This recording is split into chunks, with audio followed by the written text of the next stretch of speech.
To South Korea now, where police have once again attempted to raid the offices of President Yoon Yeol. Yoon has defended his shock decision last week to declare martial law. He says his decree cannot be the subject of judicial review.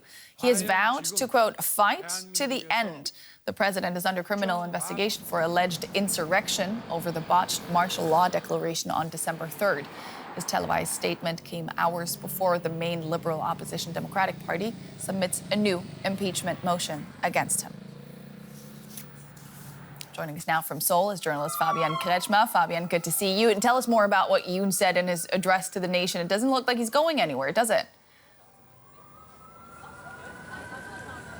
Yeah, he basically went back into full attack mode. He sounded very determined. He sounded even very confident, and he said he will fight to the end. I think that was the most important message, because that indicates that he has no intention whatsoever to resign early, but that he really wants to stay in power. And he very blatantly defended his decision to impose martial law. He said that the opposition, they are anti-state forces, that they would paralyze the activities of the state, and that he had to protect the constitutional order of freedom. So he basically repeated the stance that he already used when he imposed the martial law. So I would say he really went all in and basically attacked the opposition.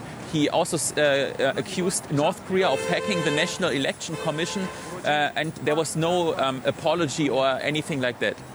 Prosecutors have again tried to raid the president's office as part of their investigation. What's going on there? Yeah, actually, there was some confusion. So the presidential compound was raided today again, but actually not Yoon's office itself, but only the office of the Joint Chief of Staff, so the military office, which is also located within the presidential compound.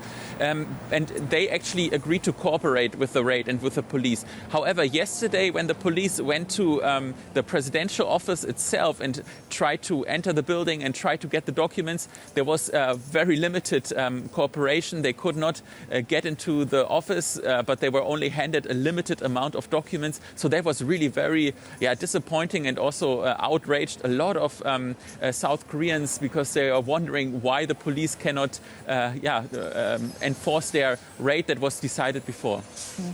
Legislators are going to attempt to impeach the president again. Where could this crisis be headed? Yes, the public pressure against Yoon is growing by the day. I mean, just now, when I'm talking, there are just a couple of 100 meters away from me several demonstrations by labor unions, by the opposition parties. They all demand President Yoon to be impeached. And actually, the next attempt to vote about an impeachment motion, I think it has high chances of being successful, because you need 200 votes. There are in total 300 seats in the parliament, so you need 2/3 of them to vote for it. 192 seats are in the power of all the opposition parties, and then you have already several ruling party lawmakers who vowed or who promised that they would also vote in favor of the bill. And even the party chief of the ruling party itself said that he this time supports the impeachment motion, and that he wants President Yoon Yeol to get out of power as soon as possible. Journalist Fabian Krejma in Seoul, thanks so much.